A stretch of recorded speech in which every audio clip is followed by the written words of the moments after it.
porque nós estamos aqui no último domingo antes da ressurreição. Era a última semana de Jesus antes da sua morte na cruz. Ele já estava começando a sua reta final. Para você entender, lembra que nesse mesmo domingo Lázaro foi ressuscitado. A Bíblia diz que Jesus olhou para Lázaro depois de 4 dias morto, sepultado, e disse: Lázaro, vem para fora. E Lázaro foi. Lembra disso?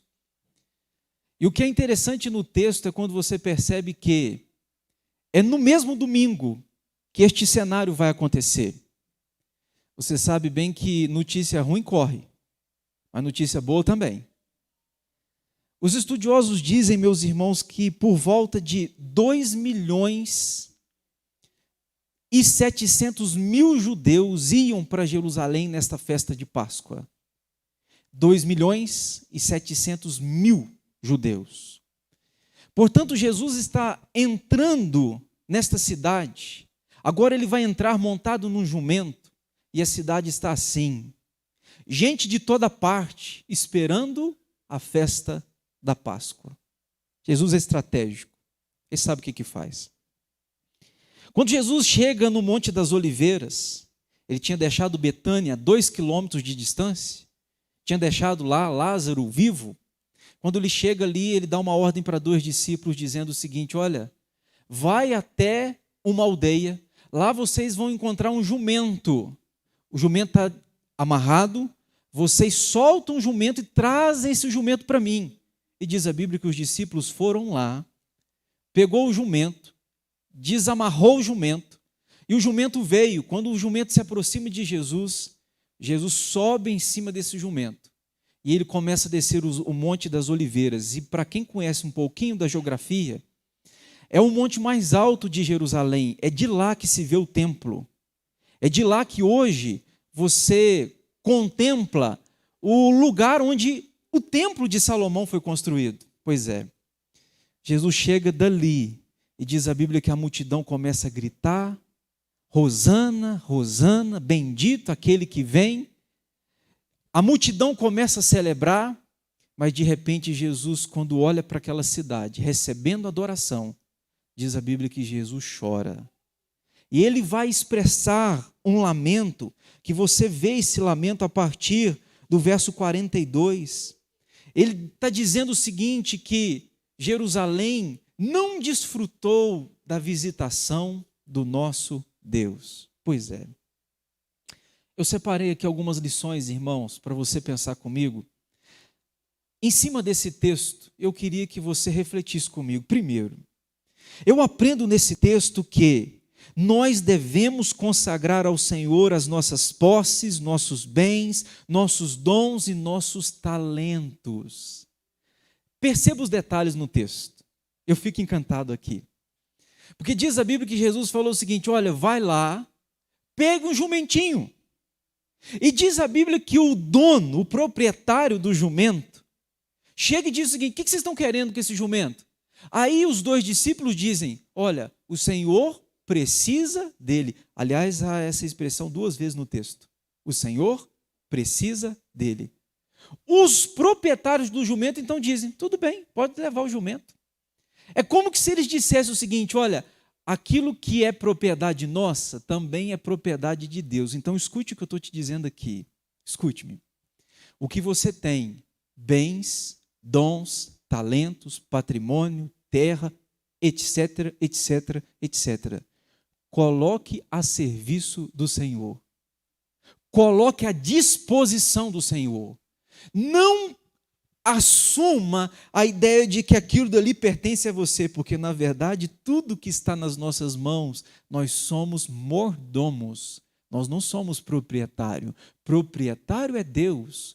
Deus apenas permite que a gente administre. Vou contar para vocês uma história engraçada, curiosa. No início do meu ministério chegou um rapaz crente, muito crente. Não é descrente, é crente. Mas chegou para mim e falou: pastorzão, olha aqui um carro que eu comprei. E aí ele me mostrou um carro, era um Fiat Uno. Eu fiquei feliz pela aquisição dele. E ele disse assim para mim: o nome desse carro é Gideão. Está aqui, pastor, meu Gideão. Eu falei, mas meu irmão, por que você pôs o nome de Gideão? Ah, porque está a serviço do reino de Deus. Eu disse, rapaz, bênção pura. Tudo que temos, somos, precisa estar a serviço do reino de Deus. Pois é, mas quando você precisava do Gideão para a obra de Deus, o Gideão não saía da garagem. O Gideão não obedecia, o Gideão não andava, mas chamava Gideão. Por isso, irmãos, que a gente não consagra objetos, você está entendendo? Não adianta você me pedir, pastor, ore pelo meu computador, ore pelo meu carro. Eu não oro. A Bíblia não me permite eu consagrar coisas. A Bíblia permite a gente consagrar a nossa vida. Porque o objeto só faz aquilo que o dono permite com que ele faça. O que adianta consagrar o seu carro, chamar o seu carro de Gideão, chamar o seu carro de Davi, chamar o seu carro de qualquer outro nome, mas se você não tiver a mesma disposição de Davi, de Gideão, para colocar a serviço do Senhor. Então a minha primeira palavra é, o Senhor Deus disse a respeito do jumento, o Senhor precisa dele. Por 2 vezes no texto está essa frase. O Senhor precisa dele. Então seja um jumento, seja um carro, seja uma casa, seja seu dom, seja seu talento, seja sua mente, seja sua capacidade, tudo que você tiver, coloque à disposição do Senhor. Esse é o primeiro recado. Vamos para o segundo? Segunda coisa que eu aprendo nesse texto, irmãos, é obedeça ao Senhor sem questionar, por mais inusitado que seja o seu pedido. Obedeça ao Senhor sem questionar, por mais inusitado que seja o pedido. O verso, deixa eu ler aqui para vocês, o verso 32. E indo, os que foram mandados acharam segundo lhes dissera Jesus. Quando eles estavam soltando o jumentinho, seus donos lhe disseram, por que soltais? Responderam, porque o Senhor precisa dele. Ô gente, qual texto na Bíblia Jesus pediu um jumento? Qual outro texto? E nenhum. Jesus chega para os discípulos e diz, olha, vai lá, eu preciso de um jumento. Eu diria, Senhor, com todo respeito, jumento. Vamos pensar em outra coisa aqui, uma carroça? Vamos pensar num cavalo? Mas jumento não, Senhor. Pois é, os discípulos saem em obediência à aldeia, pegam o jumento, os proprietários do jumento cedem o jumento e o jumento vem. E você vai entender daqui a pouco o porquê que Jesus está usando o jumento. Você vai entender já já. Mas eu queria te ensinar essa lição. Obedeça ao Senhor sem questionar. Obedeça ao Senhor sem questionar. Irmão, se tem uma coisa que Deus exige de mim, de você, é obediência. Obediência é um requisito inegociável com Deus. Deus deseja, Deus quer que a gente lhe obedeça. Custe o que custar. Pastor, mas a obediência vai me custar alto preço. Mas é melhor que você pague este preço, se necessário for, mas você seja encontrado fiel e obediente, do que você encontrar caminhos aparentemente mais rápidos, onde a desobediência é o caminho que você vai tomar. Importa que nós sejamos obedientes. Vamos para o terceiro. Presta atenção na terceira lição. A terceira lição, escute essa. Creia que a palavra de Deus vai se cumprir, ainda que demore muito tempo. Deixa eu lhe dizer uma coisa, daqui a 90 anos, poderia até dizer menos, mas vou dizer 90, 100 anos, ninguém de nós estará aqui. Eu ouso dizer isso. Daqui a 90, 100 anos, você não vai estar, seu filho que é lindo possivelmente não vai estar. Mas eu não sei quem será o pastor que estará nesta igreja se Jesus não voltar. Eu não sei quem serão os membros que estarão aí. Estes bancos serão outro, o som será outro, o templo será outro, tudo será outro. Mas existe uma coisa que será a mesma: a palavra de Deus. Porque diz a Bíblia que tudo passará, céus e terra passarão, você lembra? Mas a Bíblia diz, mas a minha palavra não passará. Se Deus disse, vai se cumprir. Por que Jesus está chamando um jumento, irmãos? Por 2 razões. A primeira é para se cumprir Zacarias 9:9. Zacarias 9:9 é uma promessa de que o rei viria montado num jumentinho. Eu te pergunto, quanto tempo tem daquela promessa de Zacarias 9:9 para este texto agora? Sabe quanto tempo? Só 400 anos. Escute-me, não importa o tempo, se Deus prometeu, vai se cumprir. Então, pastor, Deus prometeu, mas Deus está demorando? Pois é, você pode até achar que está demorando aos seus olhos, mas uma coisa é certa, no tempo de Deus, a promessa vai se cumprir. Demore 400, demore 800, demora 1000, não importa. O que eu sei é que vai se cumprir. Portanto, irmão, creia que a palavra de Deus é viva e eficaz. Creia que ela é mais cortante do que qualquer espada de 2 gumes. Creia que se o Senhor falou e está nesta palavra, Ele é fiel para cumprir aquilo que Ele disse. Portanto, nós precisamos confiar e acreditar. Pois é, 400 anos e a promessa se cumpriu. Vamos para a 4ª lição? Ouça essa 4ª lição. Aprenda a humildade com o mestre da humildade. Deixa eu ler o verso 35. Então o trouxeram, o jumentinho, e pondo as suas vestes sobre ele, ajudaram Jesus a montar. Indo ele, estendiam no caminho as suas vestes. Deixa eu te dizer uma coisa aqui. Sabe para que Jesus entrou montado no jumento? Primeiro eu já te disse. É para se cumprir as Escrituras. Zacarias 9:9, havia esta profecia. Jesus então entra para cumprir esta profecia. Mas a segunda, por causa do simbolismo.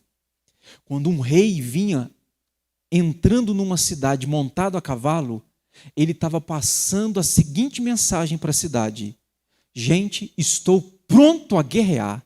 Eu vim, mas eu não vim em paz. Eu vim para guerrear. O rei entrava na cidade montado num cavalo. Agora, quando um rei entrava numa cidade montado num jumentinho, ele estava passando a seguinte mensagem para a cidade: eu vim, mas eu não vim para guerrear, eu vim em paz. Eu vim em paz, pois é. Diz a Bíblia que o Senhor Jesus monta num jumentinho. Olha que humildade. Entra nesta cidade e quando ele entra, ele está passando a seguinte mensagem para nós, para o povo daquele tempo: eu vim em paz. Eu sou o rei, mas eu não estou em guerra. Eu vim em paz. E o que é interessante é que nós estamos falando aqui no domingo, né? Esse texto é um domingo. No domingo seguinte, Jesus vai ressuscitar dentre os mortos. E vai aparecer os discípulos. Os discípulos estão trancados, com medo. E quando Jesus aparece, você lembra o que Jesus disse? A primeira coisa? Quando Jesus aparece, aqueles discípulos trancados, a primeira coisa que ele diz é: paz seja convosco. Ele está dizendo, gente, eu vim em paz, mas o dono da paz, aquele que é a paz, foi rejeitado pelos homens. Foi a mesma multidão que está celebrando a entrada dele em Jerusalém, é a mesma multidão que vai pegar pedras, é a mesma multidão que vai cuspir, é a mesma multidão que vai escolher: solte Barrabás, mas crucifique Jesus. Pois é. Aprenda, meus irmãos, com o Senhor Jesus, a humildade. Eu fico às vezes pensando, eu estou falando de mim aqui, eu fico às vezes pensando o seguinte: o Senhor Jesus, dono do universo, sobe num jumento, entra numa cidade para declarar paz. Eu não sou dono de nada, nada possuo, e às vezes meu nariz fica tão em pé, tão orgulhoso, tão soberbo, tão vaidoso, cheio de coisa, de prepotência, arrogância. Alguns de nós, irmãos, escute o que eu estou te dizendo aqui. Alguns de nós, Deus não nos dá mais do que temos, porque a gente seria orgulhoso e soberbo demais. E Deus não nos dá para nos poupar. Você está entendendo o que eu estou falando?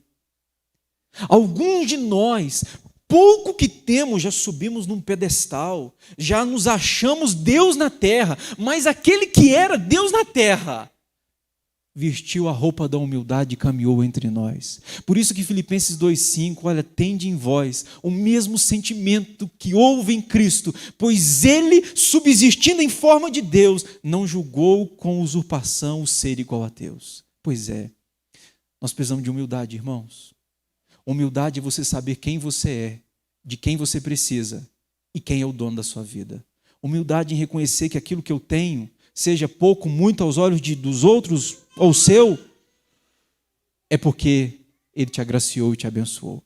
Então, abaixa a bola, viu? Abaixa a bola, põe sandália nos pés, humildade no coração, porque a soberba é o mesmo pecado do diabo, a soberba foi o mesmo pecado de Adão, e a soberba é a raiz de todo o nosso pecado. Humildade. Mas eu ainda vou para a quinta lição. Preste atenção nessa quinta. Adore ao Senhor por todas as suas obras, mas verifique quais são as motivações do seu coração.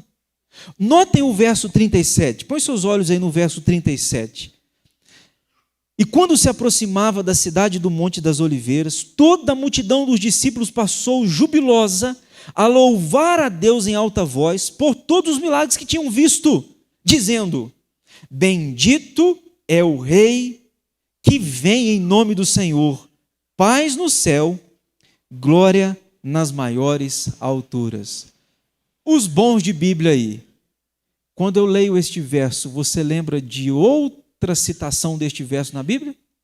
Quem lembra? Quem lembra? Bendito o Rei que vem em nome do Senhor, paz no céu e glória nas maiores alturas. Quem lembra? Quem lembra? Quem lembra? Abra aí, deixa eu ver o texto, deixa eu ver se é Lucas.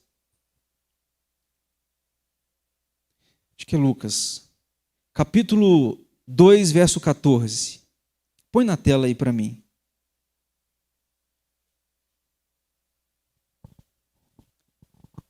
Lucas 2, verso 14. 2,14. Olha a mesma citação. Agora eu quero que você perceba a diferença. Aqui, em 2,14, são os anjos falando quando o Senhor Jesus nasceu. Os anjos entoaram este louvor, os anjos disseram: glória a Deus nas maiores alturas e paz na terra entre os homens a quem Ele quer bem. Agora note a declaração da multidão. A multidão diz, no verso 38 de Lucas 19, assim: bendito é o Rei que vem em nome do Senhor, paz no céu e glória nas maiores alturas. Você percebeu a diferença? Os anjos disseram: paz na terra. A multidão diz: paz no céu. Tem diferença? Muita diferença. Porque esta multidão que está dizendo paz no céu sabe que não há paz na terra, porque eles rejeitaram o dono da paz. Eles rejeitaram aquele que é a paz. Aí eles estão dizendo o seguinte: na terra não há paz, porque rejeitamos a paz. Esta mesma multidão que está declarando esta verdade é a multidão que vai rejeitar o nosso Salvador na sexta-feira daquela semana. É cruel. É cruel, pois é.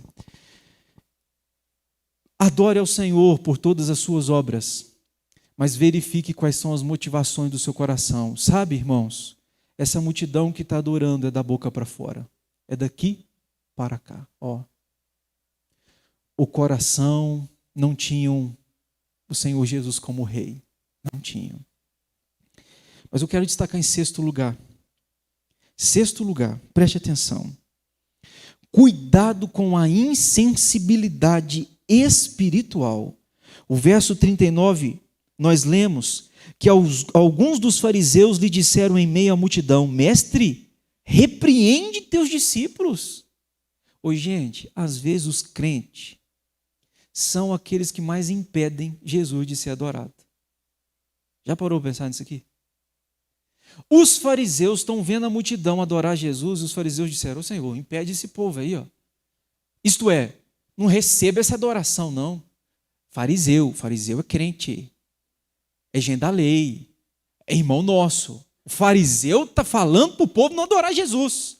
Aí diz Jesus no verso 40, Jesus assegurou que, se eles se calassem, as próprias pedras clamariam. Cuidado com a insensibilidade espiritual. Cuidado. É quando você está onde os crentes estão, mas o seu coração não faz a mesma coisa do que um crente genuíno faz. Você fala, mas só fala da boca para fora, você não fala do coração. Insensibilidade. Agora eu vou para a minha última lição, para a gente tirar algumas aplicações. Eu queria falar tudo o que eu falei por causa dessa sétima. Essa sétima me machuca. Esteja atento ao tempo da visitação de Deus. Deixa eu te dizer uma coisa. Jesus falou assim: se conheceras por ti mesma, ainda hoje, o que é devido à paz, mas vocês não conhecem o rei que está entre vocês. Sabe o que ele está dizendo? É interessante, irmãos, que o jumento entendeu. O jumentinho entendeu que se tratava dos reis, entrando naquela cidade, o dono da paz, aquele que é a paz. O jumento, eu fico imaginando essa coisa da minha cabeça, não está na Bíblia não. Mas eu fico imaginando o que o jumento pensou. Eu nem sei se pensa igual a gente pensa, mas eu fico imaginando. O jumento está amarrado. E diz Zacarias 9:9 que esse jumento não poderia ser um jumento montado. Eu nunca cuidei de jumento e nem sei se tem gente aqui que já lidou com isso. Mas animal amarrado significa o quê? Um animal que está amarrado é um animal que é indomável. É um animal que não está ensinado. Ele tem que ficar amarrado, porque solto é perigoso. Diz Zacarias 9:9 que este jumento deveria ser novo e um jumento não montado. Pois é. Quando os discípulos chegam lá, eu fico imaginando a cabecinha do jumentinho. O jumentinho olhou e falou assim: eu amarrado aqui, eu sei da minha força, sou forte. Mas aquele que está me chamando é mais forte do que eu. Eu não sei você, mas jumento é um animal que a gente despreza. A gente despreza. A gente valoriza o cavalo porque é forte, é bonito, é musculoso. Mas jumento a gente não valoriza. Talvez esse animal estava lá, ele pensou assim: pois é, ninguém me viu, né? Eu sou inútil aos olhos de todo mundo, mas eu vou atender a voz daquele que me viu. O Senhor Jesus me viu, Ele me mandou chamar, eu vou. Deixa eu te dizer uma coisa aqui. O Senhor Jesus te vê, mesmo que todos não te veem. Eu não estou falando que você é jumento, não, tá? Não é isso que eu estou falando. Eu só estou dizendo que ele viu aquele animal que talvez poderia ser o mais desprezado. Para ele, foi o mais honrado. O jumentinho entendeu que se tratava do Salvador. Os donos do jumento, quando ouviram os discípulos dizer: o Senhor precisa dele, os donos disseram: pode levar. É de vocês, pode ir. Mas os crentes não entenderam. Os crentes não entenderam. Lá no templo, a menos de 1 quilômetro de distância, os fariseus estavam lá. Os religiosos estavam lá dizendo o seguinte: o Messias vem, o Messias vai chegar. O Messias estava andando do lado de fora do templo, curando, trazendo vista ao cego, trazendo vida ao morto. O Messias estava andando do lado de fora e dentro do templo eles estavam gritando: não, o Messias vai vir, o Messias vai vir. E o Messias já estava vindo e realizando a sua missão. Os crentes perderam o dia da visitação do nosso Salvador. O jumentinho entendeu. Os donos do jumentinho entenderam, mas os crentes não. Eu queria terminar a minha palavra dizendo para você o porquê que Jesus chorou ao entrar naquela cidade. Ele chorou porque ele via um templo cheio de gente, mas essa gente vazia de Deus. Ele chorou porque ele olhou para a multidão e ele viu que esta multidão, embora falava palavra de adoração, alguns dias depois iam falar palavras condenatórias. Ele chorou. Ele chorou porque ele olhou para o futuro e ele sabia que no ano 70, Jerusalém ia ser sitiada pelos romanos, 143 dias, 6.000 judeus mortos, o templo foi jogado no chão, a cidade destruída, porque eles perderam o dia da visitação de Deus. Pois é. O jumentinho foi mais crente do que os crentes. O jumentinho foi mais obediente do que aqueles que deviam obedecer. O jumentinho foi mais valorizado por Deus. Obedeceu mais a esse Deus e foi visto por Deus quando ninguém valorizava. Eu queria terminar minha palavra dizendo para você: Jesus acredita naqueles que ninguém acredita. Ele investe naqueles que ninguém investe. Pastor, ninguém me vê, ninguém sabe, ninguém me valoriza. Eu estou aqui para te dizer uma coisa: se ele valorizou um jumento, quanto mais você. Ele te vê muito mais do que vê um jumento. Mateus 6, a Bíblia diz: não valei vós muito mais do que as aves do céu? Não valei vós. Este jumentinho falou: eu sou forte, mas se é para me entregar nas mãos daquele que é mais forte, eu vou para carregá-lo. Os fariseus estavam dentro do templo, mas não conheciam Jesus. Religião é uma bênção, mas pode ser uma grande maldição. Você pode perder Jesus dentro da igreja. Você pode perder Jesus perto do altar. Eli, sacerdote, no altar, perdeu o Senhor. Você pode ser um bom presbiteriano, mas sem Deus. Deus pode passar e você não perceber. Eles estavam dentro do templo. O Messias vai chegar, vai chegar, vai chegar. O Messias estava lá fora, há uma semana de morrer e ressuscitar dentre os mortos e dar a vida por nós. Eu queria dizer para você que esse jumento foi solto, irmãos. O texto diz que quando os discípulos encontraram, você lembra que o jumento estava preso? Pois é. Ao obedecer Jesus é que ele foi solto. Eu termino dizendo minha palavra para você: é quando a gente obedece que a gente é livre. É quando nós obedecemos que somos livres. Você tem carteira de motorista? Você é livre para andar em qualquer lugar do país, desde que você obedeça às leis. Se eu obedecer às leis, eu posso andar em qualquer lugar desta nação, dentro da lei. Se eu sou obediente a Deus, eu sou livre, e a liberdade está na obediência. Nós vamos cantar um louvor